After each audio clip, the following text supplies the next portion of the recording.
Doctors in Gaza say an Israeli airstrike has killed 10 people, including 6 children, at a water collection point at the al-Nuseirat refugee camp. Eyewitnesses say a drone fired on a crowd who were lined up with empty containers queuing for water.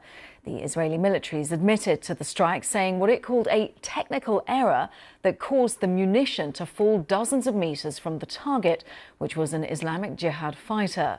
Well, the Israeli army has not provided any evidence of this. The casualties were among at least 31 people killed across Gaza so far on Sunday.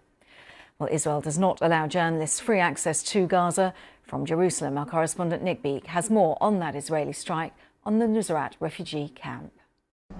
There is harrowing video that's emerged showing the bodies of children and of adults and those water containers all around them. The Israeli military have now given us a response to what happened here.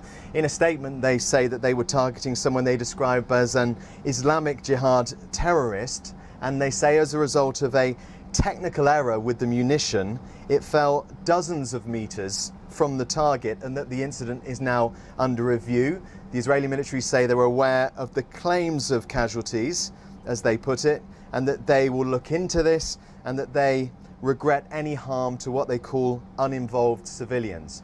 But I think critics will say this is completely unacceptable and shows once again the inherent risks of these sort of operations in a place where there are so many men, women and children. Just yesterday, the Red Cross says that 31 people were killed as they tried to pick up aid at a distribution point in the south of Gaza. The Red Cross saying that the vast majority of people had suffered gunshot wounds. The eyewitnesses there say that Israeli soldiers had fired on the crowd.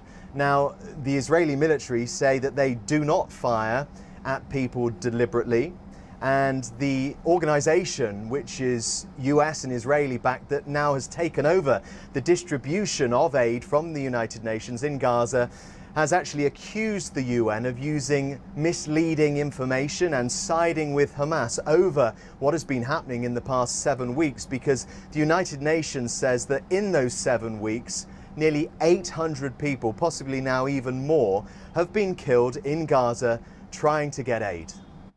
Nick Beek there from Jerusalem on the strikes in Gaza. Meanwhile, in the occupied West Bank, a funeral has been held for 2 men who were killed in an attack by Israeli settlers there. A large crowd of people gathered to pay their respects. 20-year-old Palestinian-American Seyfollah Musalat was beaten to death by Israeli settlers in an attack outside a village near Ramallah in the West Bank. 23-year-old Mohammed al-Shalabi was also killed after being shot during the attack. Activists and Palestinian locals had been attempting to dismantle an illegal settler outpost at a town north of Ramallah when the attack happened.